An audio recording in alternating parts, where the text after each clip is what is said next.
Olá pessoal, mais uma vez, Medcast de volta. Hoje a gente vai conversar sobre hematologia. Para conversar com a gente sobre esse tema, a gente vai chamar o Dr. Pedro Paulo. O Dr. Pedro Paulo é médico, formado pela Universidade Federal do Rio Grande do Norte. Tem residência em clínica médica pelo Hospital da Restauração e residência em hematologia pelo EMOP. O Dr. Pedro Paulo é hematologista da Unimed, é hematologista do Hospital Mestre Vitalino, também trabalha como hematologista da UPA Especialidades aqui de Caruaru e tem uma larga experiência por vários hospitais importantes do nosso estado, como por exemplo o Real Português, o Pelópolis Silveira, o próprio EMOP, também o IMIP. E ele está aqui para conversar com a gente hoje. Dr. Pedro Paulo, seja muito bem-vindo. Valeu, Paulo. Muito obrigado pelo convite. Eu que agradeço. E começando a conversar um pouquinho com você, como é que foi essa trajetória na medicina até chegar na hematologia? Pois é, então, eu sou nascido e criado em Natal, né? Eu sou natalense e estudei até terminar o ensino médio lá em Natal. E quando passei no vestibular, passei para Mossoró, interior do Rio Grande do Norte, na Universidade do Estado do Rio Grande do Norte. Era da segunda turma da faculdade. Então, assim, não sei se você foi de turma inicial de faculdade, mas é muito mais complicado ser de turma inicial. De qualquer coisa, né? De faculdade, de residência, de qualquer coisa, turma inicial sofre muito. E especialmente num estado pobre, né? Assim, sem muito recurso, e no interior do estado. Então, a gente sofreu um bocado. E aí, passei para lá, era da segunda turma da faculdade, e fiz os 6 anos, morei 6 anos lá em Mossoró. Quando paguei a cadeira de hematologia, eu decidi que queria fazer hematologia. Não tinha dúvida de que eu queria fazer outra coisa. Antes de entrar na faculdade, eu nem sabia o que era. Depois que eu paguei a cadeira, eu decidi que aquilo ali era o que eu queria fazer. Então, foi a partir daí que eu decidi. Logo em seguida, terminei a faculdade, passei na residência de clínica, que é pré-requisito para hemato, né? São 2 anos de clínica. E fui morar em Recife. Passei em clínica médica lá na restauração. E também outro perrengue, né? Que é a restauração. Hoje em dia o pessoal talvez veja que cai o teto, mas naquela época também já não era muito bom. Né? Assim, a estrutura física era muito complicada, mas o volume de paciente, assim, você trabalhar sob uma situação de maior tensão, talvez ele lhe fortaleça como médico mesmo. Acho que isso aí ajuda a gente a crescer como médico. Terminei a residência de clínica, fui fazer hemato. Passei só o muro, né? Pulei o muro da restauração pro EMOP. Eles são colados, muro com muro, né? E aí passei mais 2 anos lá e terminei a residência em fevereiro de 2016. De lá pra cá venho trabalhando aí como hemato. E assim, apesar dos problemas que a gente vê na restauração, mas a gente há de concordar que além do volume e dos casos que você só encontra lá na restauração, né, casos às vezes que você não consegue encontrar em outro hospital que não seja lá, o corpo clínico também tem um diferencial grande. Talvez os maiores especialistas, os maiores profissionais que a gente tenta lá, estejam lá. Assim, a estrutura realmente, assim, há muitos anos que a gente vê uma situação bem complicada. E ser de primeira turma sempre é difícil, porque você vai fazendo aquele desbravamento, né, do curso, né? Quando você já pega as coisas mais ou menos encaminhadas. Mas há a vantagem também de você fazer talvez da primeira turma ou das primeiras turmas, porque também você deixa um legado maior lá na Com universidade, certeza. né, tentando buscar o seu espaço. Nós terminamos acho que em 18, a turma era pequena, eram 26 alunos só, mas terminaram 18, que uns passaram em Natal, outros mudaram para outra cidade e tal, foi desmembrando a turma, né? E dos 18, acho que 16 concluíram residência. Ou fizeram cada um na sua área, né? Mas acho que foram 16 da nossa turma que concluíram residência. Então, todos hoje estão bem, assim, tem gente morando lá em Igrejinha, lá no Rio Grande do Sul, do lado de Gramado, até acho que o que mora mais ao norte mora em Fortaleza. Então, nesse meio do Brasil todo aí tem muita gente. Praticamente conquistaram todos os territórios, né? Pois é. Espalharam o Brasil todo. Tem uma ideia assim que se faz sobre hematologia. É uma especialidade que, para quem está fora da medicina, às vezes causa ainda uma certa dúvida, uma certa estranheza, os limites da hematologia. E para quem está de dentro da medicina, a gente tem uma ideia de que o hematologista é aquele profissional que vai resolver tudo que ninguém resolve, que vai investigar tudo que ninguém investiga e que vai trazer a resposta que está todo mundo procurando. É mais ou menos assim ou assim, não? a hemato, ela é uma especialidade essencialmente clínica, né? Então, o cara tem que gostar de clínica. Ele não tem outra opção. Ele tem que ser um clínico por natureza. Né? Porque a gente pode suspeitar de uma doença hematológica olhando um paciente entrando na sala com um linfonodo no pescoço, uma landrazinha no pescoço. mas também pode ser num paciente na UTI, pode ser num paciente no pós-operatório, pode ser um paciente na emergência.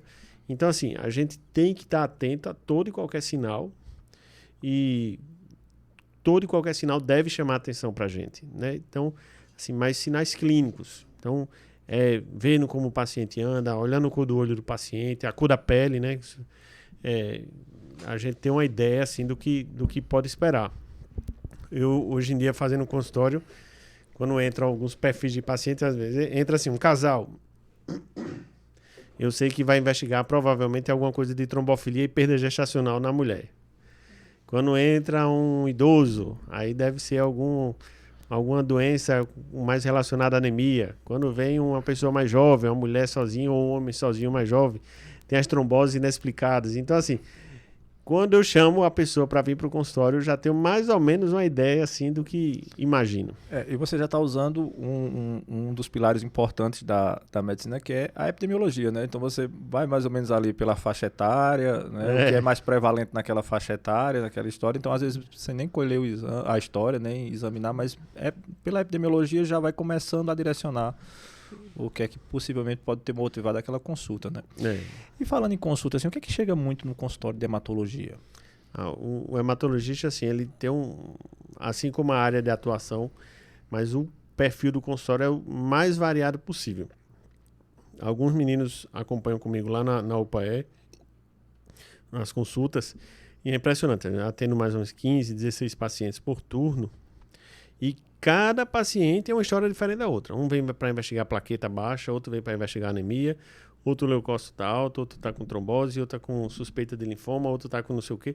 Então, assim, aparentemente são 15 temas diferentes por turno que eu atendo lá no consultório. Dificilmente vai chegar um imediatamente seguido do outro com a mesma queixa, né, para investigar a mesma coisa.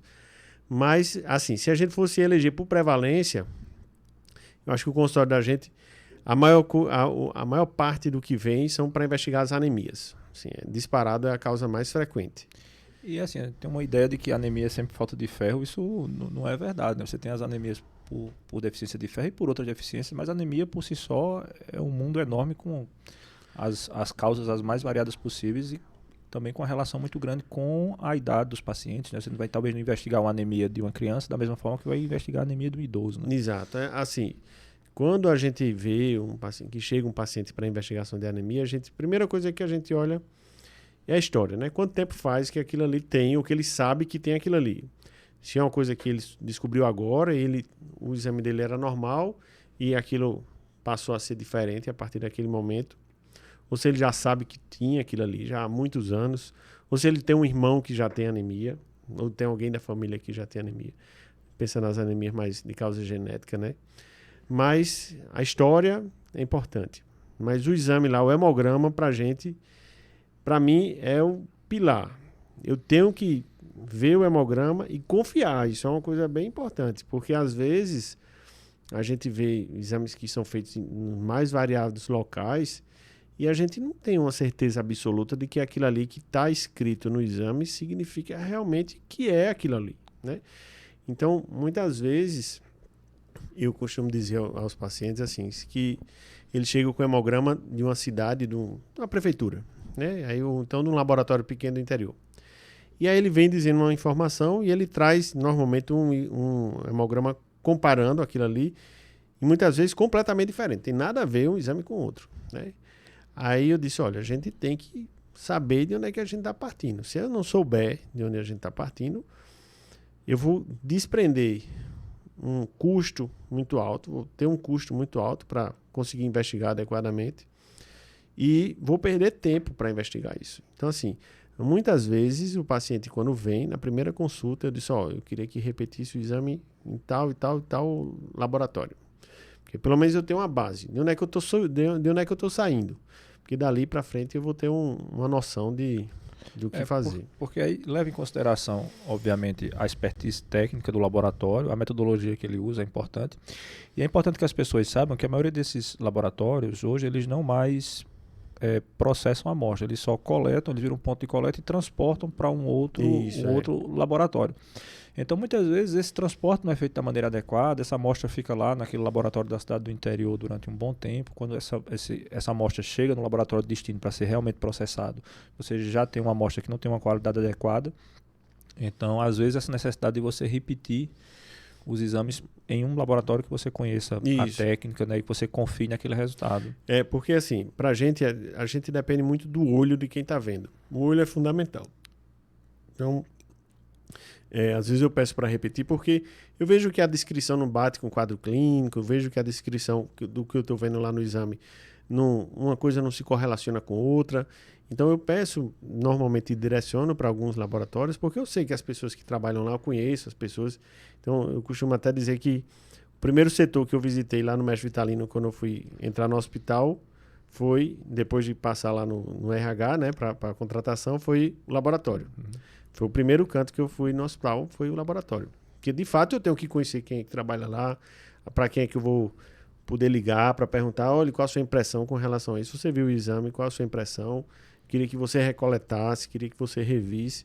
Então, o laboratório para a gente é fundamental. O laboratório e aí, lembrando para as pessoas que estão acompanhando, que um bom exame, por mais simples que seja, como um hemograma, por exemplo, que é relativamente um exame simples, além daqueles números todos, existe uma análise que é feita na lâmina do exame. Né? Você pode ir lá e olhar o resultado que está lá, e isso depende muito do técnico que está fazendo isso, do profissional que está fazendo isso, do biomédico que está fazendo isso, está fazendo essa avaliação.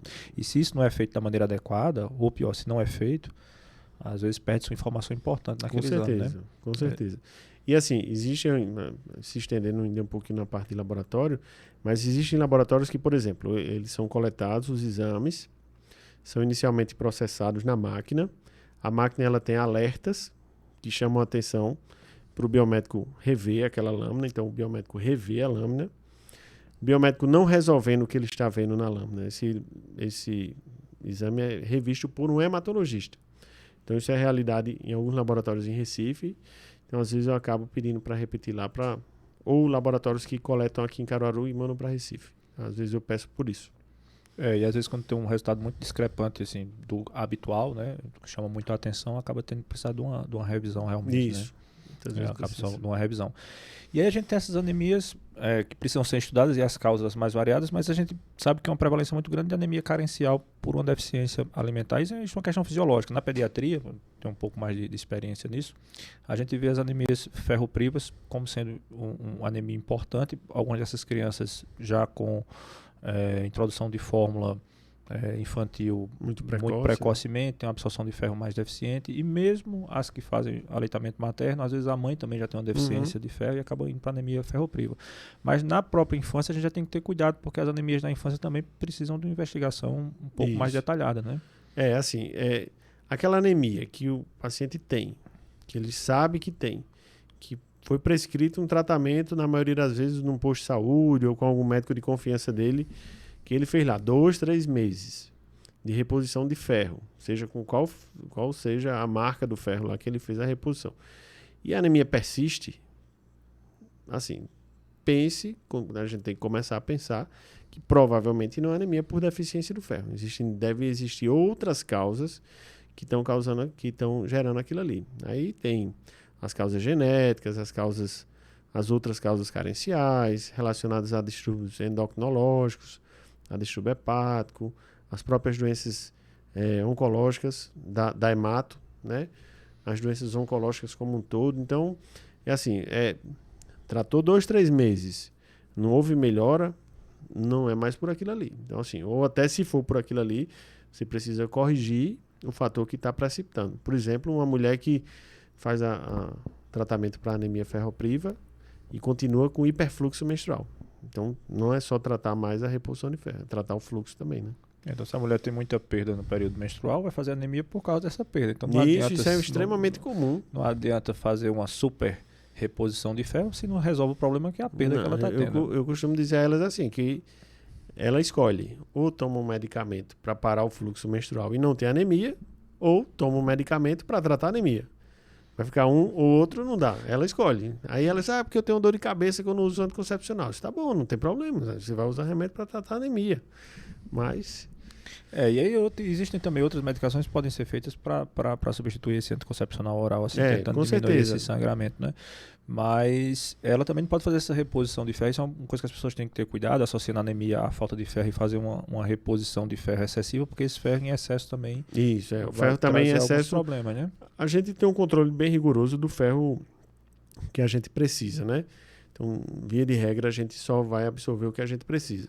Mas, às vezes, por exemplo, se você faz uma reposição em excesso por via venosa, que o organismo não tem a opção de escolher se vai ou não absorver, ele já absorve, né, por natureza, aí você realmente pode induzir uma sobrecarga de ferro.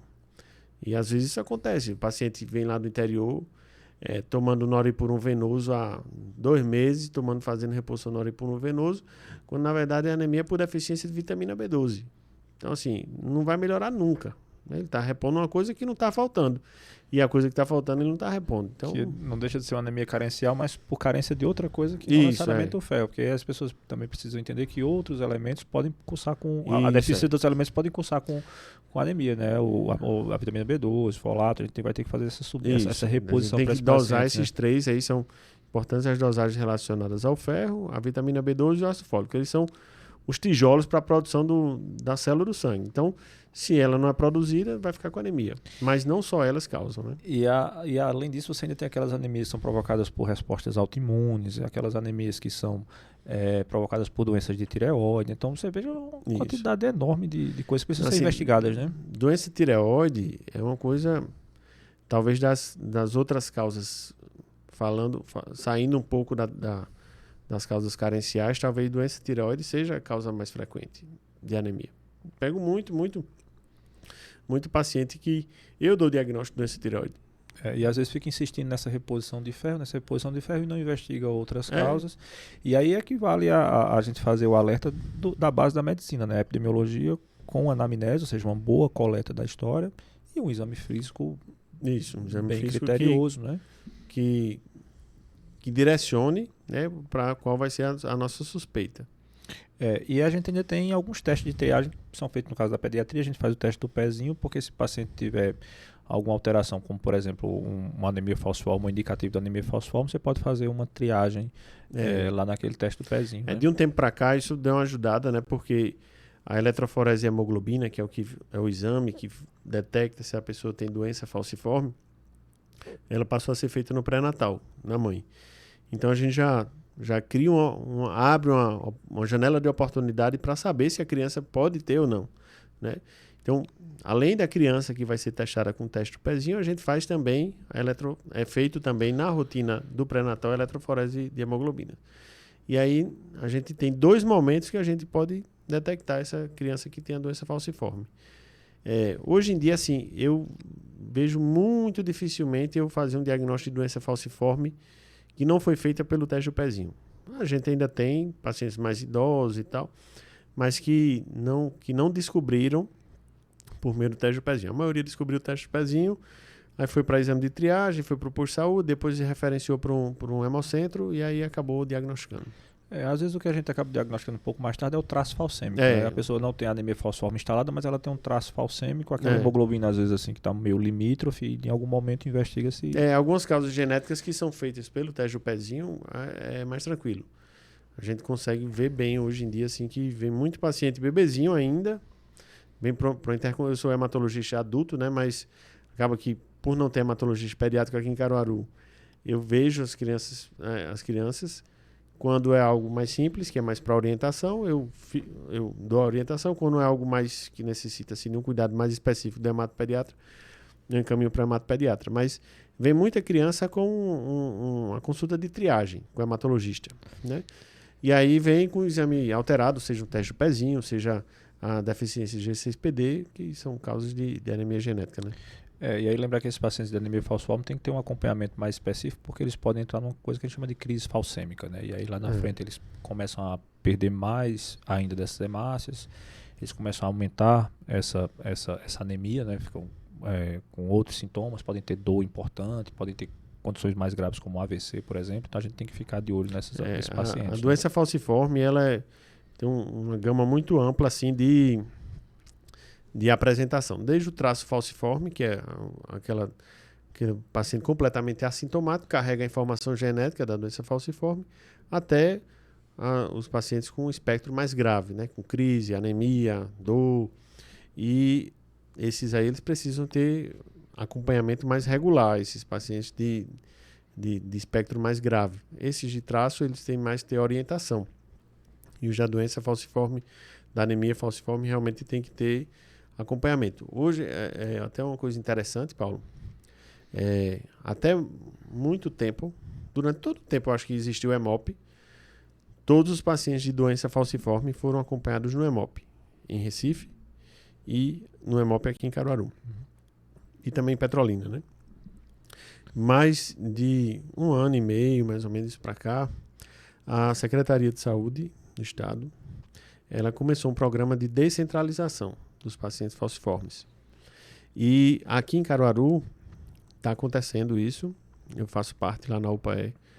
Existe o programa dos pacientes de doença falciforme que a gente faz um acompanhamento lá. Então, crianças assim, crianças mais velhas e adultos que precisam ficar fazendo acompanhamento, que antes era só no EMOP em Recife ou em Caruaru, agora a gente está fazendo aqui em Caruaru, lá na UPAE. Eu trabalho lá e estou fazendo isso aí. Bacana, porque isso agiliza o atendimento e diminui também, às vezes, a fila de espera, né? Qual é o fluxo desse paciente, por exemplo? O teste do pezinho deu alterado na maternidade, ou então em algum momento ele fez o teste e aí tem um traço falcêmico, ou tem anemia falciforme, qual é o fluxo desse paciente? Se ainda vier para o teste do pezinho, ele ainda acaba sendo direcionado para o hemocentro, né?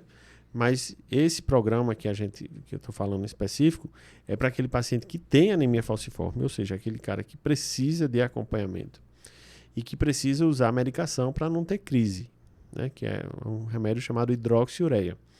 E aí esse remédio ele é disponibilizado pela farmácia do estado e antes desse programa todos os pacientes tinham que se deslocar até Recife para passar em consulta lá no EMOP e pegar a medicação. Aí, com essa questão de interiorização, que aí criaram-se polos aqui, eu soube também que em Serra Talhada, e Serra Talhada estava para criar, não sei se já criou, mas em Petrolina também, os pacientes conseguem passar em consulta sem necessitar ir para Recife, passam em consulta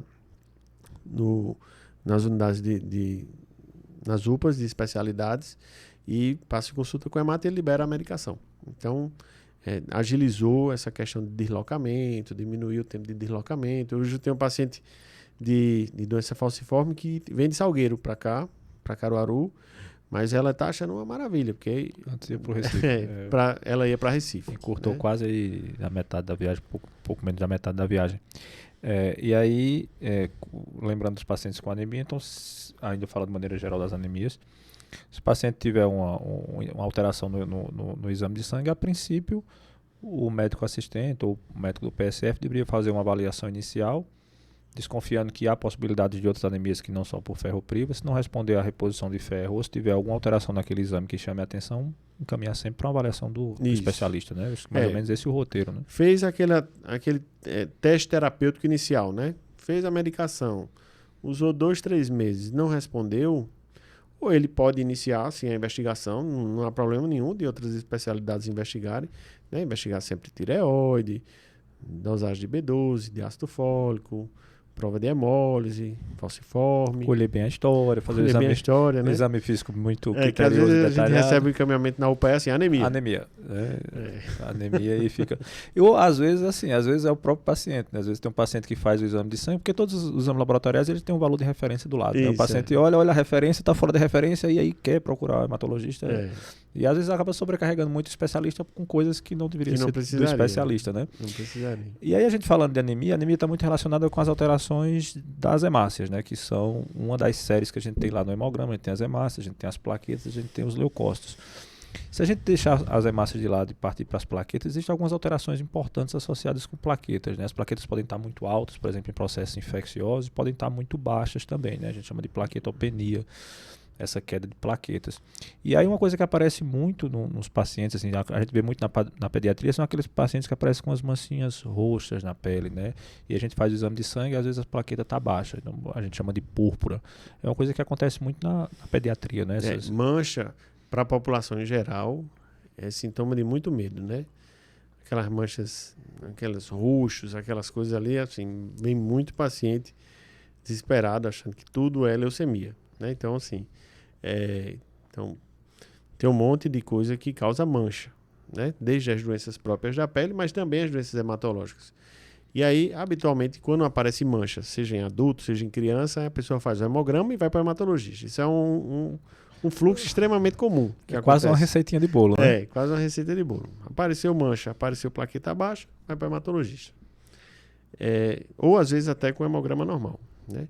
Aí quando chega lá, a gente tem que olhar a história, justamente isso, né? Porque às vezes plaqueta baixa não significa que todo mundo fica com medo de mancha com plaqueta baixa ser leucemia, mas não necessariamente, né? A gente vive numa região em que tem um monte de paciente que tem cistosoma, um monte de pacientes que tem HIV, hepatite C, hepatite B, tudo isso causa plaqueta baixa. Leishmaniose, né? Leishmaniose, né? O calazar.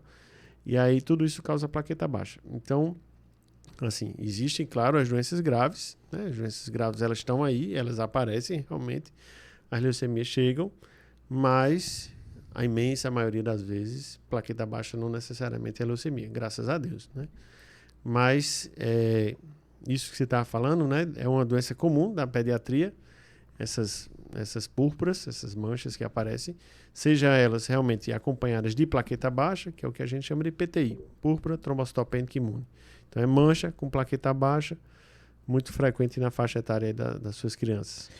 Ou as manchas com plaquetas normais, que aí tem um outro nome, chama púrpura de Renox-Schönlein.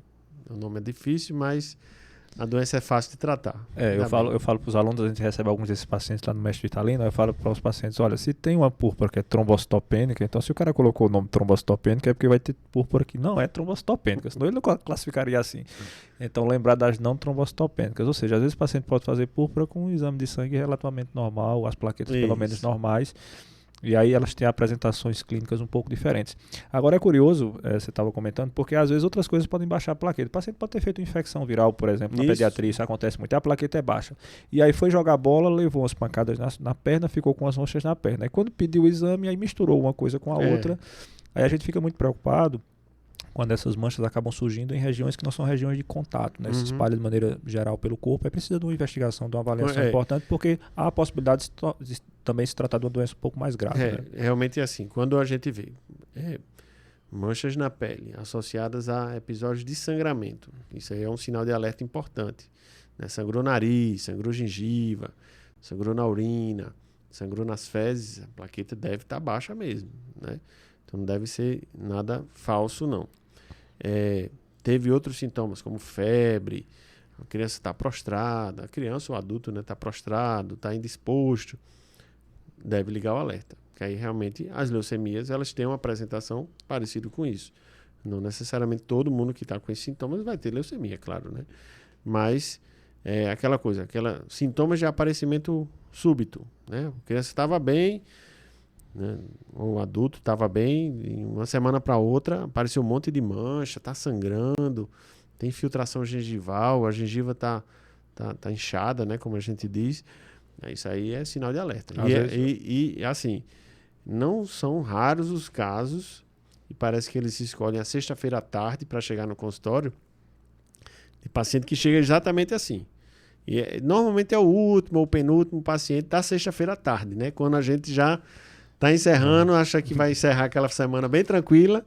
Aí chega esse doutor, olha, eu vim porque eu estou cheio de mancha, meu nariz está sangrando, minha gengiva está sangrando, eu fiz o hemograma está aqui, ó, 5.000 plaquetas, o leucócito está 50.000 e a hemoglobina está 6. O que é que o senhor acha que é? Aí vai precisar de uma investigação, mas o prognóstico já começa a ficar um pouquinho mais complicado.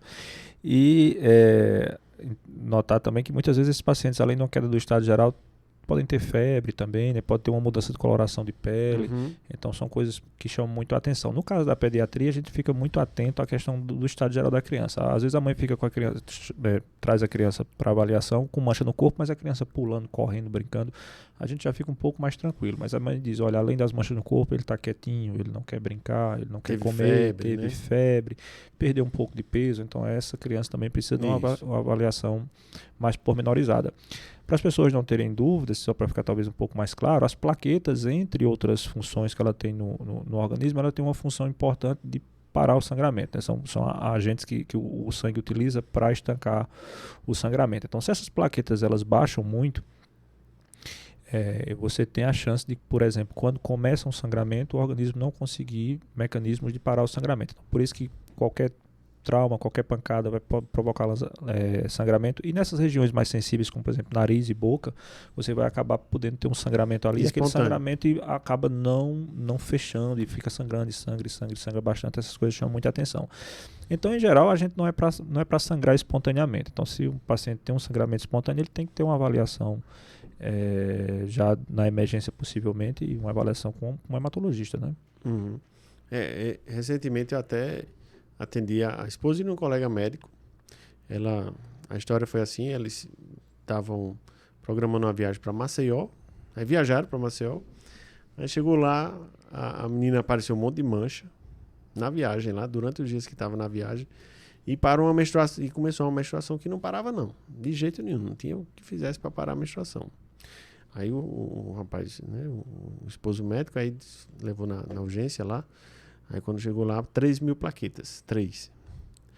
Aí, 3.000, né? Para as pessoas terem uma ideia, assim, o normal é em torno de 150 mil, né? Então, de 150 a 450, né? Estava 3.000. 3.000. Muito baixo, né? Estava 50 vezes abaixo do valor do valor mínimo da normalidade. Abaixo de 15 mil, a chance de sangramento é altíssima. Com 3.000, você vai sangrar para qualquer lugar, né? E aí eles vieram para Caruaru, aí realmente define um quadro como de púrpura mesmo, provavelmente associado a uma doença autoimune, e aí começou a tratar, ela melhorou. E aí a gente tem, né, essas quedas de plaqueta com sangramento assim, e manchas na pele muito associadas a condições autoimunes, ou seja, seu próprio organismo começa a tentar atacar suas plaquetas e aí vai matando as plaquetas. Infecções também acabam podendo causar isso, né? E condições que a gente não sabe ao certo também. A gente investiga, aparentemente tudo normal, e o organismo não tem uma causa. Tem uma causa. O tratamento existem gradações de tratamento. Você começa com o primeiro tratamento, se o paciente não responde o segundo, e aí os casos que não respondem ao segundo, a gente tenta no terceiro, já num centro de referência. Acaba sendo poucos pacientes que vão precisar de tratamento específico, mas também existem os pacientes que não respondem a muita coisa, né? Tem aqueles que não respondem, né? Tem aqueles que estão... Tem um paciente que está com 10.000 plaquetas em casa, usando 2 linhas de tratamento simultaneamente e aguardando a solicitação à farmácia do estado de uma terceira linha. E é interessante que, assim, uma coisa vai puxando a outra e a conversa vai fluindo. Esses pacientes que chegam em níveis muito, muito baixos de plaqueta, às vezes precisa transfundir plaqueta, né? E aí é importante as pessoas saberem que quando a gente fala de transfusão, a gente está muito associado a transfundir hemácia, né? Sangue, hemácia. O sangue, né? O sangue, transfundir o sangue, aquela bolsa vermelha lá que está pingando, aquele sangue, que aquilo é um concentrado de hemácias. Mas, na verdade, a gente pode transfundir qualquer elemento do sangue, inclusive o próprio plasma do sangue, né? Então, você pode fazer várias transfusões diferentes, né? Os hemocentros, né? Os bancos de sangue, eles recebem o doador, coletam o que a gente chama de sangue total, e daquele sangue total a gente separa aquilo ali, né? Então tem vários componentes que a gente pode utilizar do sangue. O mais comum é o concentrado de hemácias, o concentrado de plaquetas e o plasma. Mas daquele sangue a gente ainda consegue tirar albumina, a gente consegue tirar crioprecipitado, que é um outro subproduto do sangue, consegue fazer alguns fatores de coagulação concentrados. Então, assim, daquela doação inicial, o mais utilizado realmente é o sangue e a plaqueta. Mas tem vários outros produtos que podem ser utilizados. Subprodutos podem ser processados. Subprodutos, né? Que podem ser utilizados a partir daquela bolsa de sangue inicial. Então a ideia que você está doando sangue está sendo só aquela bolsa vermelha, na verdade é uma quantidade enorme de produtos que podem ser, subprodutos que podem ser tirados. Exato, é tanto que quando, por exemplo, às vezes um paciente hoje em dia as testagens para sorologia são muito boas nos bancos de sangue. Eles têm uma sensibilidade altíssima. Mas às vezes detectam um paciente que teve algum problema lá na bolsa, né? Um doador, na verdade, que teve um problema lá na bolsa e que só foi detectado isso posteriormente. E aí a gente consegue fazer ter a rastreabilidade de todos os que receberam algum subproduto daquilo ali. Se receberam e o que foi que recebeu. Né? Então, dá para a gente rastrear. Hoje em dia, o sistema do banco de sangue é todo informatizado e a gente consegue rastrear rapidinho. E aí fica uma mensagem importante: doe sangue, né? Doe sangue a gente precisa, a gente que está lá, a gente que trabalha, a gente vê o quanto os pacientes precisam, seja na cirurgia, seja no trauma, seja esses pacientes clínicos, seja os pacientes oncológicos. Então a gente precisa doar sangue. É importante, vez ou outra, a gente vê os estoques dos bancos de sangue caindo, a gente fica, ó, vamos doar, isso é importante. E a contraindicação para doação de sangue? Quais seriam as contraindicações? Existem alguns né, fatores assim, mas vamos dizer, importantes que a gente utiliza, né? Tem que ter acima de 16 anos, né? Se tiver acima de 16, tem que ser acompanhado dos pais ou com autorização por escrito dos pais, ou preferencialmente acima de 18 anos. A doação vai até os 65 anos de idade. Pode ser doadores até 65 anos para aqueles que são doadores habituais. Então, a pessoa já é doador desde os 50 anos de idade. Aí ele pode ficar doando até os 65. Mas ele quer começar a doar aos 62. Não pode. Para começar a doar tem que ser até 60 anos. Mas se você já for doador, você pode doar até os 65 anos. Tem que estar a saúde em dia, né? Então, assim, ninguém vai doar gripado, com o nariz escorrendo, né, com febre. Ninguém não pode doar dessa forma, porque pode transmitir aquela doença que você está para a pessoa que vai receber. Então imagine que a pessoa já está doente, precisa tomar sangue. Aí você ainda passa outra doença para ela e aí tem que piorar. E tem que estar alimentado, não pode ter bebido nas últimas 24 horas. E existem alguns critérios lá de tatuagem, de hábitos de vida, de algumas situações que essas informações são colhidas no momento da doação. Então, o doador chega lá, ele passa numa triagem, seja com o médico ou com o enfermeiro. Ele passa nessa triagem e é uma pergunta, um questionáriozinho, e ele responde esse questionário com o médico, e se ele tiver apto, aí ele segue para o passo seguinte, que é a doação. E assim, algumas doenças que contraindiquem doação, o paciente souber que tem alguma doença crônica, por exemplo, ou pacientes oncológicos nunca mais vão poder doar, né? Mesmo que tenha ficado curado da doença. Fez tratamento, ou teve câncer, não pode. Doenças infecciosas, né? HIV, hepatite C, hepatite B. Então, das hepatites, só hepatite B e hepatite C. Né? Hepatite B e C. É importante a gente também destacar isso, porque as pessoas confundem muito e acham que porque tiveram hepatite A lá na infância e na adolescência não podem doar sangue. Não é verdade. Aquela hepatite que você teve lá na infância, na adolescência, que ela ficou boa lá, né? Ficou boa. Hepatite B e C, que são crônicas, você não pode doar, né? Isso. Mas assim, basicamente as doenças que dão mais restrições. Sim, tem algumas restrições temporárias. Por exemplo, gestante. Gestante não pode doar sangue, né? É uma coisa que às vezes o pessoal pergunta se gestante pode doar. Gestante não pode doar. A gestante já tem uma anemia dilucional, né? Quer dizer, parte do sangue dela está sendo dividido para o bebê. Então, se ela for doar, vai colocar numa situação de risco, né? Não, é um caso interessante até gestante, porque, fugindo um pouco da doação de sangue, mas indo para a doação de medula, às vezes algumas mulheres se cadastram para ser doadores de medula, e aí, quando aparece um paciente que é compatível com ela, que a gente vai... que o INCA no Rio de Janeiro vai entrar em contato com ela, ela está grávida. E aí ela torna-se temporariamente indisponível para doação. Mas aí é avisado, né, ao pessoal, e aí logo em seguida espera-se o período gestacional, o puerpério e tal. E se o paciente ainda tiver indicação de transplante ou não tiver conseguido, né, ou não tiver conseguido um doador, aí pode ser com ela lá. Sim, e falando de transplante de medula, já que a gente está falando de transplantes, de maneira geral, transplante de medula, trabalhou tempo com transplante de medula lá no português, não foi? No grupo de transplante de medula de lá. Porque você pode ter o transplante de medula de um doador, mas você também pode fazer o transplante de transplante, medula, né, em algumas circunstâncias. E quais seriam assim, mais as indicações de transplante de medula? Então vamos lá. Primeiro, o transplante de medula não é uma cirurgia, né? O pessoal tem muito essa ideia de que quando você fala em transplante, você vai submeter uma cirurgia para trocar um órgão por outro, né? Um fígado por outro fígado, um rim por outro rim. Mas no transplante de medula não tem cirurgia para isso, né? Existem basicamente 2 tipos de transplante. Os transplantes autólogos, o nome já diz, é da pessoa para ela mesma. Quais são as principais indicações para isso aí? Hoje em dia, o que a gente mais transplante autólogo é pacientes portadores de mieloma, que é um tipo de doença oncológica, hematológica, e os pacientes de linfoma. Basicamente, paciente de mieloma, o transplante é em primeira linha, ou seja, ele tratou, transplanta. Se ele tiver performance, status e condição. Tratou, transplanta. O transplante é autólogo. Que é um transplante que dá aí uma qualidade de vida e uma sobrevida enorme, mas Isso, pacientes, né? você com isso aí você diminui a chance da doença voltar. Isso. Né? E outra indicação seria os linfomas. Basicamente os linfomas. Linfoma, via de regra, quem transplanta para linfoma, para fazer transplante autólogo, ou são os linfomas de muito ruim prognóstico. Então, aquele linfoma que tem uma chance muito grande de voltar. Então, esse cara, ele vai tratar com quimioterapia, terminou a quimioterapia dele, respondeu, ele vai transplantar. Transplante autólogo. Ou então aqueles linfomas que são mais tranquilos, assim, mais tranquilos que eu digo, tem um comportamento não tão agressivo. Aí ele tratou, ficou bem, acabou o tratamento. A doença voltou.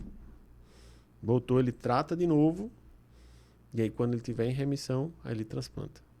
Então, existem os transplantes autólogos em primeira linha, que são, por exemplo, o exemplo lá do mieloma que eu falei, né? E aqueles que são feitos após recaída. A doença tratou, ficou bom, voltou, recaiu, né? A doença recaiu. Trata de novo, transplanta. E são os transplantes autólogos. E tem os transplantes que a gente chama de halogênicos, outro doador. Então, não é o próprio paciente, não é o doador.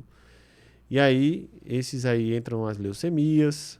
As leucemias, via de regra, são doadores externos. Os linfomas também podem ser transplantados com doadores externos. Por exemplo, quando recai pós um transplante autólogo. Tratou, recaiu, tratou de novo, transplantou. Dele para ele mesmo. Doença recaiu pós o primeiro transplante. Tratou de novo, aí que recebe um transplante externo. Por que é tão difícil encontrar um doador compatível nesses transplantes não autólogos? Porque às vezes você tem os parentes, você testa os parentes não são, e vai encontrar um doador compatível lá no outro estado, lá longe, lá distante.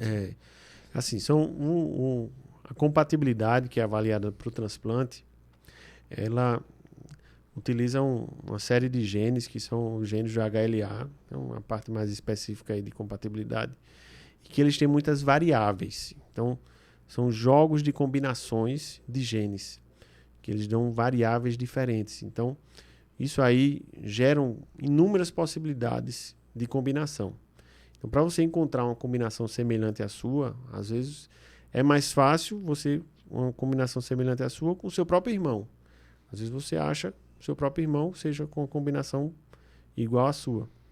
Mas quando você não tem seus irmãos, aí isso se torna realmente mais difícil. Aí você pode procurar no Brasil, fora do Brasil. E tem um caso interessante aqui no paciente, ele daqui de Caruaru, paciente de leucemia, ele tratou, tinha indicação de transplantar e fez o transplante e inicialmente não é revelado a identidade do doador, né? Por uma questão de segurança, assim, porque às vezes existem, né, tem todo tipo de gente, mas às vezes existe extorsão. Imagine, você foi meu doador e minha doença voltou, ou não foi suficiente o transplante, e você precisa doar de novo. Aí se eu souber quem é você diz, olha, beleza, eu lhe dou, eu faço o transplante de novo, agora eu lhe cobro R$500 mil. E aí? Né? Você vai fazer o quê? Né? Então, por uma questão ética, não é revelado inicialmente o doador. Eles não se conhecem, né? Mas especificamente uma história interessante aqui em Caruaru, que um paciente daqui que tratou, aí foi para o transplante. Aí chegou lá, essa mesma coisa. Não revela, não diz nada e tal. E quando chegou, fez o transplante, tudo. Passou-se um ano. Um ano, foi um ano e pouco depois. Aí o pessoal disse, você tem interesse de saber quem é seu doador? Aí eu tenho interesse de saber quem é meu doador. O cara morava bem pertinho da casa dele, quase na mesma rua. Era doador e não tinha nada a ver de família, de nada. Não tinha nenhuma relação familiar, nada. Nada. E o cara foi doador e era quase da mesma rua. Tá vendo que história bacana, né? Essa coincidência e tanto, né? Vizinhos e não sabiam. E aí, eu não sei se me parece que há uma certa confusão quando a gente fala em medula, as pessoas pensam na coluna, mas assim, a medula é a parte interna do osso, daquela parte interna do osso não há risco nenhum para quem está, praticamente não há risco nenhum para quem está doando, né? Você vai dar uma amostra lá do interior do seu osso, vai ficar guardadinha. É assim, quando alguém quer se candidatar a ser doador de medula, o que é que ele precisa fazer? Ele precisa saber o que é que ele em algum momento pode ser solicitado para aquilo, né? Aí, qual o procedimento que ele deve fazer? Ele deve procurar o Hemocentro, aqui em Caruaru, o Hemop Caruaru.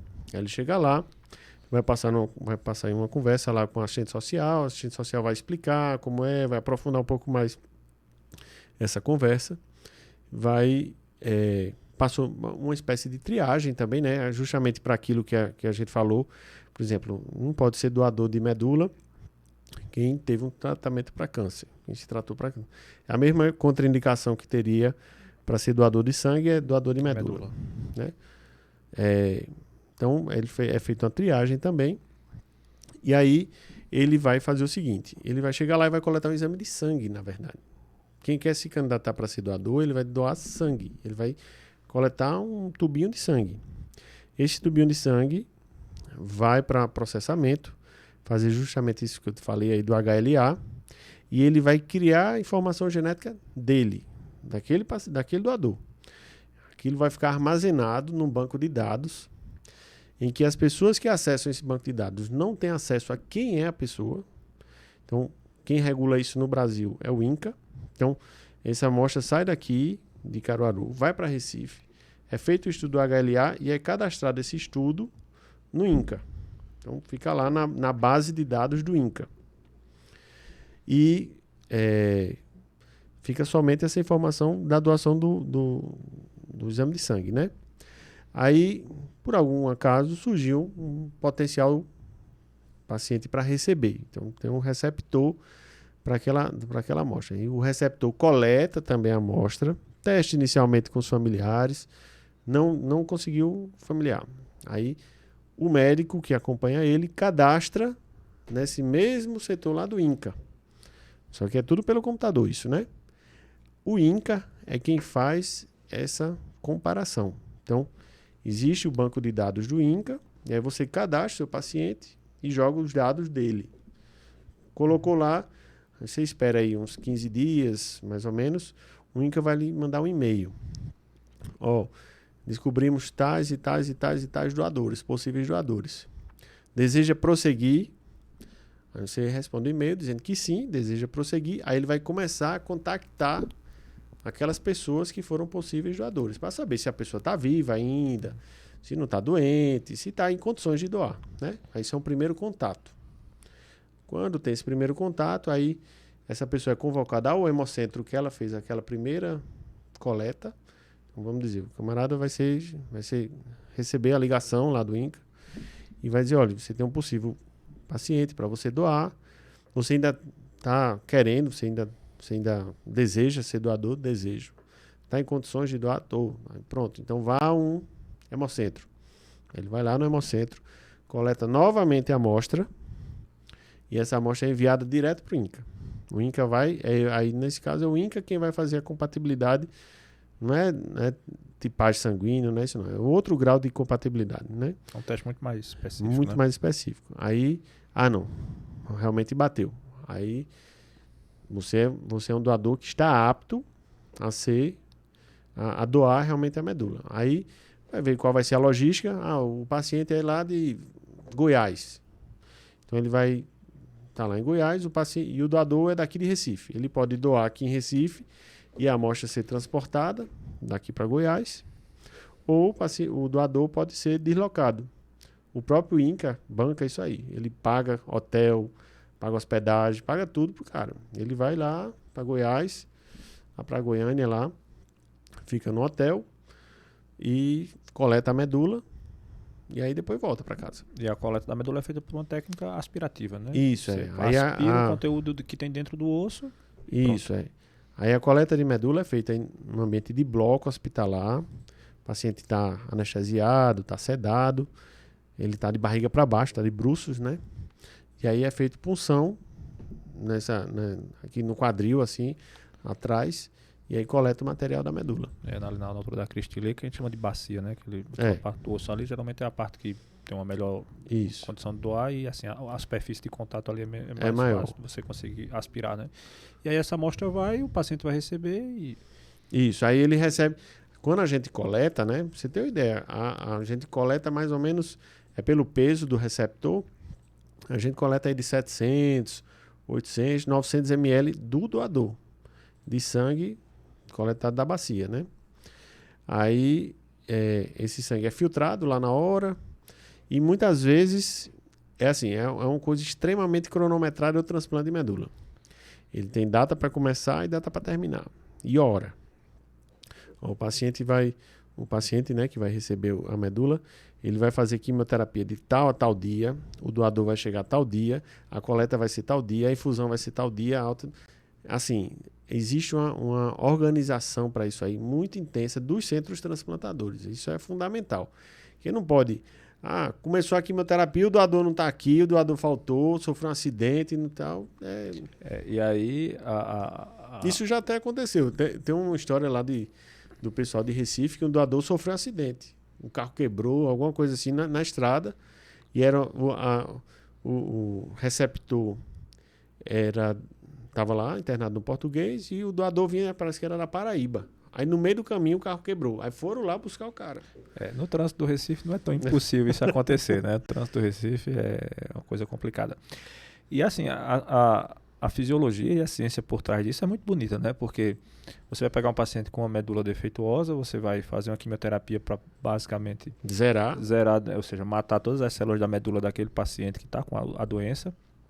Aí você vai pegar um paciente saudável, tirar um pouco dessa medula do paciente saudável, aí coloca naquele paciente que já não tem mais medula, porque a quimioterapia matou toda a medula dele, você vai colocar aquela medula do doador, aquela medula, aquele termo que se usa, né? Vai pegar. Isso, o termo é pega mesmo. Vai pegar e aí você vai começar aquela nova medula a produzir as células sanguíneas saudáveis. E aí o paciente fica curado. Exato. A gente fala bem simples assim, mas dá um trabalho. Vamos enfeitar um pouquinho mais então. Tentei simplificar a magia, mas é uma ciência muito bonita. É uma coisa muito bonita. Você pensar na tecnologia envolvida, na técnica envolvida, na segurança que você tem que ter aí, né? Porque as pessoas também têm que entender, como o próprio nome diz, transplante, né? E a própria transfusão é um transplante, você está tirando tecido de um canto e colocar em outro, de uma pessoa em outra. Então você tem todos os riscos associados também, né? E uma coisa interessante que você falou sobre a questão das áreas de atuação da hematologia, você em algum momento citou a questão das gestantes, algumas impossibilidades de doação. Gestante também acaba sendo uma paciente, ou a mulher de maneira geral que está querendo gestar, uma paciente que chega muito na hematologia, muitas vezes aquelas mulheres que têm aborto de repetição, né? Isso, A gente costuma dividir assim a hematologia na doença benigna e nas doenças malignas, né? Então, assim, são duas áreas de atuação bem distintas, inclusive.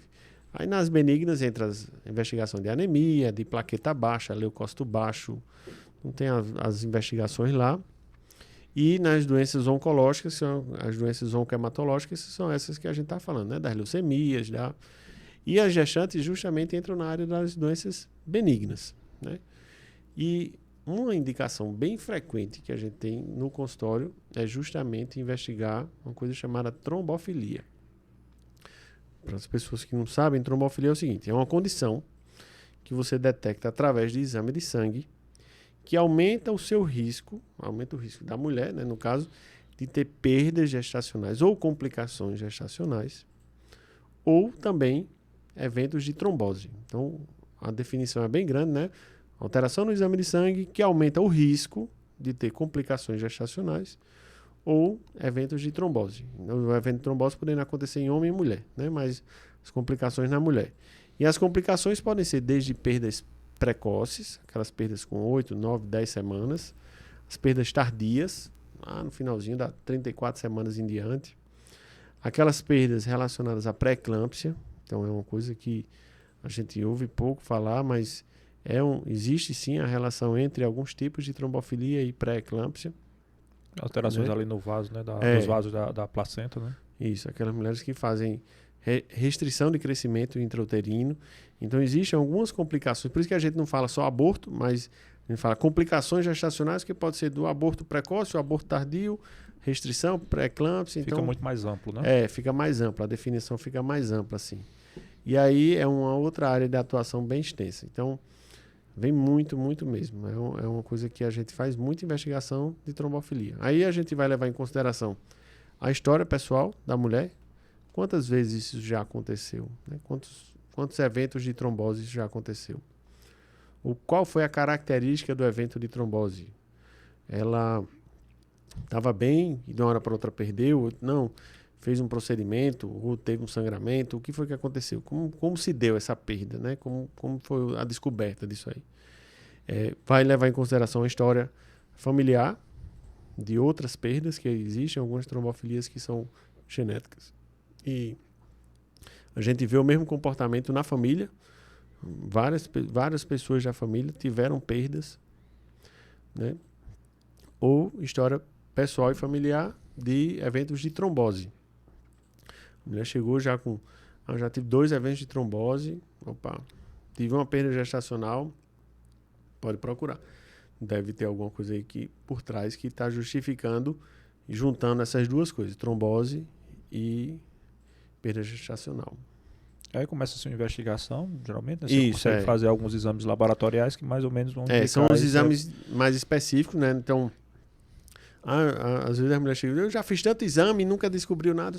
Porque você não fez o exame certo. Não fez o exame que precisava, né? Assim, você precisava fazer tais e tais e tais exames. Então, isso é uma coisa legal também. O SUS, ele disponibiliza medicamento para tratar a trombofilia na gestante. A gente utiliza algumas medicações que podem ser feitas na gestação, disponibilizadas pelo SUS, desde que preencha alguns critérios, né? Existem os critérios de elegibilidade. Quais são as trombofilias que, de fato, causam um efeito importante para a perda gestacional? Porque isso também é uma área de atuação complicada, porque às vezes tem outros médicos que pedem exames que não necessariamente têm um significado clínico importante, e aí a mulher chega com aquela expectativa de que o exame que ela fez é a causa da perda e não necessariamente é. Então, assim, a consulta essa parte aí de gestante, de perdas gestacionais, das complicações gestacionais, é uma consulta que eu demoro muito mais tempo explicando o que é que é o problema, para ela ter um entendimento daquilo ali, do que fazendo qualquer outra coisa. Eu passo mais tempo explicando para ela entender o que é. Aquela nossa vocação de educação em saúde, né? É. E é um paciente que fica, assim, às vezes, como você bem falou, um pouco perdida com relação à assistência, porque, de certa forma, começa com a avaliação com o ginecologista obstetra, por causa da questão da gestação, às vezes pode fazer uma trombose, da história de trombose, começa também com a avaliação com vascular, e às vezes já chega no hematologista um pouco mais tarde, né? Então a ideia talvez fosse trabalhar em paralelo e aí perceber, né, se a mulher tivesse história de perda, essa história familiar importante, pedir uma avaliação da hematologia. Isso, vamos dizer assim, se a gente fosse eleger os principais fatores de risco, né, para a gente levar em consideração e pensar na possibilidade de trombofilia. São essas complicações gestacionais que eu falei, perdas precoces tardias, pré-eclâmpsia e restrição, os eventos de trombose de repetição, então aquela pessoa que tem 2, 3 tromboses inexplicadas, ou trombose em sítios atípicos, né? Trombose venosa cerebral, trombose mesentérica, um TEP muito extenso, tromboses diferentes. Trombose membro superior, né? Trombose membro superior. Então são coisas que a gente pensa assim que realmente pode ter alguma coisa que está justificando aquela trombose. E aí são pacientes que podem ser elegíveis, como você bem falou, para um tratamento que vai resolver a situação e conseguir ser fornecido pelo SUS, né? Isso, Para essas mulheres que vão precisar que tem diagnóstico de trombofilia, que vão precisar usar a medicação, a gente consegue, via a farmácia do estado de Pernambuco, liberar a medicação para que elas utilizem durante a gestação.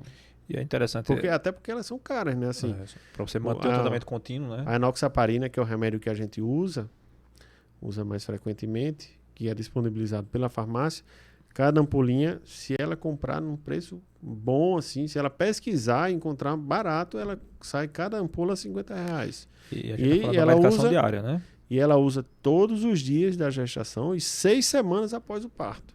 Então, assim, é um custo muito significativo, né? Então, ser fornecido pela farmácia do estado é um alívio grande para as pessoas. E é interessante a gente ter essa noção mais ampla da trombofilia para não achar que isso também está associado apenas à perda gestacional, né? Existem os outros critérios importantes. Mas também lembrar para as pessoas que não é uma única perda gestacional que vai chamar a atenção para a trombofilia, né? Às vezes a mulher teve uma perda gestacional porque teve uma insuficiência de colo uterino, porque teve um trauma, porque teve infecção urinária, porque ela tem uma malformação uterina, porque ela tem insuficiência ovariana. Então, assim, normalmente quando a paciente vai na primeira vez, eu já pergunto assim, você está acompanhando com o ginecologista? Sim ou não, né? Ele detectou alguma alteração que justifique a sua perda? Sim ou não, né? Então, isso que a gente diz assim, pelo menos 2 perdas gestacionais. Por que isso, né? Porque muitas vezes assim, a mulher descobriu que está grávida. Aí começa o pré-natal, muitas vezes não vinha se preparando para aquela gestação, né? Não vinha assim, não era uma gestação que ela estava se programando, aí descobriu que estava grávida. Aí começa o pré-natal, perde. Perdeu, aquilo acende um alerta para eles. Poxa, eu engravidei, o que foi que eu perdi? Né? Aí ela vai atrás, vai no ginecologista, aí normalmente faz uma citologia oncótica, faz uma colposcopia, um ultrassom transvaginal, dose hormônio, faz uma rotina ginecológica de investigação. O ginecologista olhou, nada, vamos tentar engravidar de novo. Porque, do ponto de vista ginecológico está tudo bem. Ou então, não, descobriu que ela tem insuficiência ovariana, vai repor o hormônio lá do ovário. Tenta engravidar de novo. Aí, teoricamente, já estava tudo bem, ela engravida de novo, perde de novo. É uma perda agora inexplicada. Veja, ela investigou, não deu nada, agora não tem uma causa que justifique. Nessa situação, a gente começa a pensar em trombofilia. Porque às vezes a mulher, na primeira perda, já quer começar a investigar, mas ela tem ovário policístico, ou ela tem progesterona baixa, ou ela tem um útero lá bicorno, lá um útero com má formação, e na verdade nem sabia. Ela teria outras causas que inclusive seriam muito mais prováveis e prevalentes do que a própria trombofilia, né? Além do que, essas perdas gestacionais, principalmente nas 12 primeiras semanas, também estão muito associadas à má formação do embrião, do feto, né? Do feto. Exato. E aí o que acontece? É um mecanismo muitas vezes de defesa para o organismo expulsar um feto que não seria viável. Isso. As cromossomopatias, por exemplo, alterações genéticas importantes, aí aquele aborto pode acontecer por causa disso. Às vezes a mulher chega assim, tive 3 perdas, certo? Como é que foram as perdas? Não, a primeira foi uma gestação ectópica. A gestação ectópica é inviável, por natureza. Não tem como um bebê se formar aos 9 meses dentro de uma trompa. Fora do útero. Não tem como. E a segunda? Não, foi uma gestação anembrionária. Gestação embrionária não tem, o bebê não existiu o bebê, não formou o bebê. Então como é que vai ter... Só tá o saquinho ali. Como é que vai formar bebê? Como é que você está falando em perda? Né? Ou então uma mola hidatiforme. Então, que é outra má formação também. Isso, que é uma má formação. Então assim, foram 3 perdas, mas cada um tem uma justificativa diferente. Essa paciente é uma forte candidata a ser portadora de trombofilia? Não. Não é. É diferente, não. A primeira perda que eu tive foi com 12 semanas. Isso é que chega também, né? A segunda eu fiquei grávida, segurei até 34 semanas. A minha pressão estourou, a bebê não crescia, perdi também. Terceira gestação, perdi de novo com 12 semanas. Essa daí é fortíssima candidata a ser portadora de trombofilia.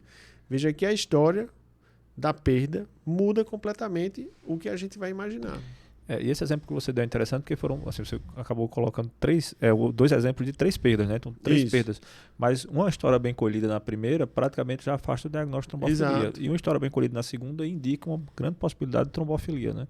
Porque, assim, para as pessoas entenderem que essa é a importância de uma avaliação médica criteriosa, né?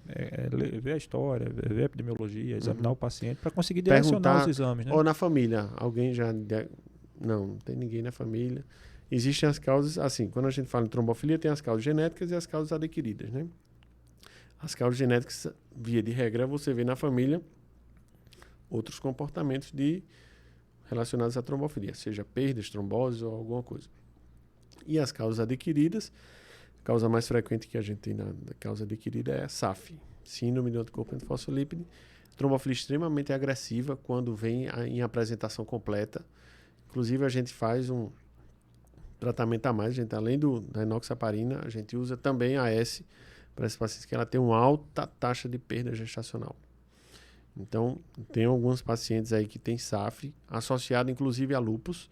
Existe uma forte associação de SAF com lúpus e que elas querem porque querem engravidar. E é uma paciente que fica sendo dividida entre a hematologia e a reumatologia, reumato, né? Com a pulga atrás na orelha do obstetra, o obstetra que fica no louco, meio dos dois, que fica super preocupado e tenta se fazer, porque vai ter que fazer um planejamento intenso, que vai ser uma gravidez de altíssimo risco, né? Tem um paciente assim. Acompanhar. A gente tem 3 marcadores principais de som de SAF, ela é o que a gente chama de triplo positiva. Aparentemente abriu um quadro de lúpus recentemente e mesmo assim ela queria engravidar. Eu quero engravidar. Aí você explica todo o risco que tem, né? Mas você não pode tirar esse direito da pessoa de querer engravidar. Ela tem que engravidar ciente do risco. E aí ela foi para uma gravidez assim, extremamente consciente do risco.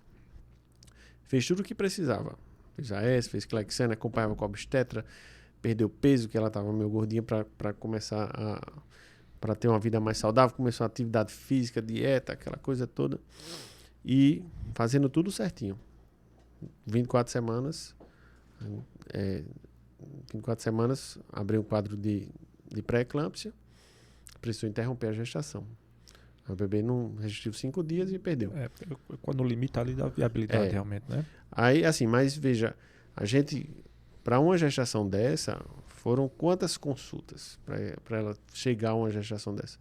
Ela tem outros problemas lá de trombose e tal, ela passou em 10 consultas. Veja, então em 10 consultas ela deu para entender. E eu faço questão de dizer em todas as consultas que a gestação é de muito alto risco. E aconteceu, né?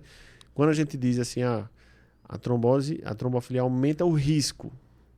Quando você usa o remédio, você não está curando a doença, você está diminuindo o risco.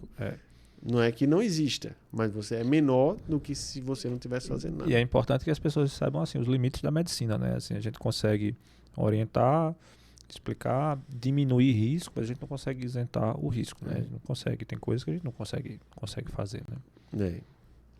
Doutor Pedro Paulo, eu queria lhe agradecer muito por essa conversa, praticamente essa aula que você nos deu aqui. A hematologia é uma área fascinante, tanta coisa aqui que a gente passaria talvez assim, 2 ou 3 dias conversando plenamente. Mas eu queria lhe deixar à vontade, primeiro lhe agradecer, obviamente, pela disponibilidade. Sei que você é muito requisitado, solicitado, tirar um pouquinho do seu tempo para conversar com a gente aqui é um privilégio nosso. E lhe deixar à vontade para algum comentário, alguma colocação, de repente alguma coisa importante que você queira pontuar, alguma coisa que a gente não falou, por favor, fique à vontade. Acho que o mais importante a ressaltar é a área de abrangência da hematologia, né? A gente falou que a gente basicamente divide a hematologia nas doenças benignas e nas doenças malignas. Então, ao mesmo dia de consultório lá, eu posso atender um paciente que está investigando anemia ferropriva e logo em seguida atender um paciente com a recidiva de um linfoma após segunda linha de tratamento. Então, assim, eles vão vir no mesmo turno, um nem sabe o que é a história do outro, né? Então, assim, é extremamente vasto o consultório. Mas existem algumas doenças que a gente tem que chamar atenção, que são de competência e acompanhamento do hematologista. As anemias, as investigações de alterações do hemograma, as trombofilias, que acaba vindo realmente, as doenças oncohematológicas, especialmente uma doença chamada mieloma. A gente falou pouco nela aqui, mas é uma doença extremamente comum em toda a faixa etária, assim, em toda a região, né? E na hemato, é uma coisa que muitas vezes os pacientes demoram muito a diagnosticar mieloma. Porque eles têm uma anemia que não melhora, tem uma alteração de função renal, tem uma dor óssea, e nunca ninguém simplesmente juntou essas informações todas. E a faixa etária, né? Às vezes o paciente já um pouco paciente mais idoso. De 60, 70 anos. anos. Está reclamando de dor, é porque... E muitas vezes chega o paciente acamado, cadeirante, por fratura, por uma doença que ela é tratável. Que é aquele paciente que vai para o transplante, possivelmente, Isso, autólogo de medula, e aí vai ter uma vida... Pois é. Então, assim, é uma doença que tem que fazer parte do médico que está lá, o clínico, o cardiologista, o nefro, o ortopedista, porque são doenças que aparecem, acontecem. Elas estão aí e a gente só precisa enxergar. E outra coisa são os linfomas, né? Então, assim, acho que o que a gente tem que pensar aí são essas doenças benignas que eu falei, mas as doenças principais oncológicas, oncohematológicas, são mieloma e linfoma. Linfoma, só para a gente resumir um pouquinho aqui o quadro, são aquelas linfonodos megalias, né? Aquelas lândras que aparecem no pescoço, na axila, na virilha, com um tempo de duração de pelo menos 1 mês, 2 meses, que já estão lá e não desaparecem. Muitas vezes associadas a alguns sintomas, tipo febre, perda de peso, suor à noite, coceira no corpo. Então tem que chamar atenção. Você não pode achar que isso é normal. Você, no mínimo, faça um ultrassom, né? Procure algum clínico para lhe examinar, ou pedir um ultrassom, fazer alguma coisa. Não fique com esse sintoma em casa esperando melhorar. Passou 1 mês, 2 meses, não deixe de procurar o médico. E aí os linfomas já têm uma distribuição mais uniforme. Você pega na pediatria, você pega no adulto jovem, Isso. Você já pega no paciente Exato. idoso. Então acaba tendo uma distribuição muito uniforme. Tem aquela faixa etária. Porque às vezes as pessoas podem achar que linfoma é mais de paciente muito jovem, de criança, e não é verdade. Não, eu trato paciente de linfoma de 18, eu tenho paciente de 18 anos até 87 anos. Atualmente tem tratamento, agora, nesse momento. Tem paciente de 18 a 87. Então, aí 70 anos de diferença entre um e outro, né? Então, as doenças aparecem. Elas só precisam serem pensadas e vistas, né? Então, alteração nos exames de sangue associado com alterações gerais sistêmicas, perda de peso, uma dor que não vai embora, uma febre, às vezes, persistente ou não, alteração de coloração de pele, sangramentos, tudo isso chama atenção para uma doença que pode ser mais grave, isso, né? Com certeza. São sintomas que o hematologista vai atrás, né? Ele vai pesquisar, vai perguntar, ele tem que ver, né? Então, chamou a atenção do clínico, foi uma coisa que chamou a atenção do clínico, o clínico teve essa atenção em ver isso aí. Ou o paciente percebeu que não estava bem, que tem algum desses sintomas, é bom começar pelo menos a investigar. Não necessariamente ir para o hematologista direto, né? Imagina se a gente fosse ver todo paciente, toda criança com linfonodo cervical. Acho que não dava vencimento, não dava vencimento, não. Se tivesse um exército de hematologistas, não dava para ver. Esse é um hospital só para isso, especificamente. Mas, obviamente, pode fazer um primeiro atendimento no seu médico assistente. Isso, na emergência. Na emergência. E aí, havendo uma suspeita ou algum critério ali que chame a atenção, uma avaliação mais aprofundada, né? Que, inclusive, pode começar com o próprio médico assistente. Com certeza. Muitas vezes... assim, uma coisa que eu costumo dizer aos pacientes. O paciente chega com as bolsinhas de exame, né? Aí, eu tenho tanto exame, já fiz tanto exame. Eu disse, olha, não se preocupe. O hematologista dificilmente vai ser o primeiro médico da pessoa. A pessoa não vai acordar assim do dia para a noite e vai dizer, eita, eu quero fazer uma revisão com o meu hematologista. Ele não vai fazer isso, né? Ele vai ser encaminhado. Normalmente a gente recebe paciente encaminhados das mais diversas áreas. Do pediatra ao geriatra, ao passando pelo ortopedista, cirurgião, toda a área. Mas ele sempre, normalmente, vem com exame. Ele vai vir com exame, porque foi a trajetória que ele fez até chegar ali. Então, ele sabe que já fez ultrassom, já fez uma tomografia, já fez uma biópsia, já fez exame de sangue, já fez isso, já fez aquilo. Então, ele tem uma trajetória. Então, é normal vir com aquela bolsinha de exame. Ele nunca, dificilmente, vai chegar lá e eu não estou sentindo nada, eu quero passar numa consulta com o hematologista. Aí vai avaliar o que está acontecendo com o hematologista. Não é tão comum, realmente, né? Mas aí lembrando que esses sintomas de alteração do exame de sangue com esses quadros gerais chamam a atenção para alguma coisa mais importante, né? O linfoma acaba sendo uma distribuição mais uniforme na população com relação à idade. Mieloma, que é outra condição mais comum, já os pacientes na quarta, quinta década de vida, né? Na verdade entre a quinta e a sexta década de vida, né? E aí os sintomas principais do mieloma, dor, que é importante, né? Dor óssea. Dor óssea, que às vezes confunde com artrose nesse período, uma né? dor óssea de caráter intenso, limitante, que impede muitas vezes de andar ou de fazer movimentos mais, assim, não consegue levantar bem, não consegue... anemia, né? Os marcadores do mieloma são dor óssea, anemia e alteração de função renal. O paciente teve isso aí, a gente, no mínimo, deve pedir exame de triagem para isso. Muitas vezes um raio-x já mostra algumas lesões ósseas que a gente já fica com isso. acesa. Às vezes a gente pede ali o ionograma, cálcio também vem alterado, aí você já mais ou menos já imagina, direciona. Já imagina, porque também existem umas subclassificações dentro do mieloma. Mas assim, dor também é um marcador importante, né? Então, uma dor que é persistente, que não melhora com o uso das medicações habituais, que ela começa a passar... Tem que ir na urgência para tratar aquela dor, né? Hora é numa articulação, hora é no osso, hora no braço, porque a dor do mieloma acaba não sendo tanto articular, né? Mas eles reclamam mais de uma dor mais generalizada. Dor de coluna. E que eles não conseguem diferenciar muito bem onde é, né? Uma dor torácica, muitas vezes, né? Uma dor ventilatória dependente, uma dor torácica, uma dor na coluna, dor na perna. O paciente... Uma outra coisa que é importante também para o mieloma, fraturas espontâneas ou com baixo trauma. Eu fui me virar, fraturei a perna, veja. Esse não é um movimento que gera tanta energia para causar uma fratura. A gente chama de fratura patológica, né? Isso. Eu tive uma paciente que ela disse, olha, doutor, eu fui entrar no carro. Aí alguém me chamou, eu olhei de lado assim, quando eu me virei para falar com a pessoa, quebrei a perna e caí no chão. Veja, essa é uma fratura totalmente atípica. Não era para acontecer, né? Não é para acontecer. Você se virar de lado e quebrar a perna, não é para acontecer.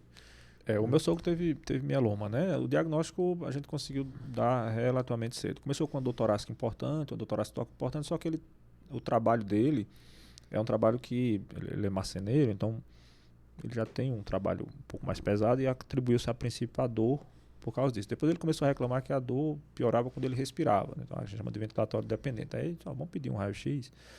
Quando a gente pediu o raio-x, aí havia algumas alterações na estrutura óssea que chamou a atenção. Disse, vamos fazer uma tomografia? Aí a gente fez a tomografia e disse, olha, alteração óssea aí compatível com mieloma. Aí a gente dosou os exames, levamos para o IMIP, ele ele era elegível para o transplante, fez transplante de medula autóloga e ficou curado. Volta de 70 anos de idade, fez e ficou muito bem. Inclusive a idade tem avançado um pouco, né? Se o paciente não tiver nenhum problema de saúde importante, tiver uma boa condição, um bom status, acaba-se que esse transplante consegue se fazer aí por volta de 70 anos de idade. Tem um paciente aqui, né? Que a gente transplantou com acho que 72, 74 anos. E aí, tendo bom status, consegue. Ele ficou muito bem. Teve que fazer irradiar a medula, teve que fazer quimioterapia, irradiou a medula, ficou sem medula durante um tempo, lá isolado, por causa do risco de infecção, recebeu a medula, pegou, e aí ficou bem, tá muito bem, seu Cícero. Tá evoluindo bem. E a minha cunhada teve trombofilia, você que acompanhou ela, né? Então, a minha família tem aí suas doenças hematológicas também associadas, né? Você que acompanhou ela, teve a gestação, teve algumas perdas, depois a última gestação, você fez o acompanhamento e deu tudo certo. Foi. Bebezinha tá lá, linda, ótima, crescendo, desenvolvendo-se bem. Passou esses dias, inclusive, no consultório. Foi, para fazer a revisão, né? Mas ela tá ótima, a Alice, tá muito fofinha, a filha de Cláudia. Mas aí lhe agradecer mais uma vez pela sua presença, assim, essa conversa agradável. E mais uma vez lhe deixar à vontade, se quiser fazer qualquer pontuação, qualquer coisa importante que a gente não tenha comentado, por favor, fique à vontade. Não, então, só esses pontos mesmo que eu falei para vocês aí de o que pensar, quando pensar em doença hematológica. Então, assim, tem vários sintomas que podem justificar, mas muitas vezes ter atenção ao seu próprio corpo vai lhe ajudar bastante. E, na dúvida, a avaliação clínica criteriosa é importante, né? É melhor pecar por excesso e a gente avaliar bem esses pacientes. Espero que vocês tenham gostado dessa conversa maravilhosa do Dr. Pedro Paulo, hematologista. Não esqueçam de acompanhar a gente lá nas redes sociais. A gente está disponível no YouTube, a gente está disponível também no Spotify. E a gente se vê na próxima. Tchau. Tchau, tchau.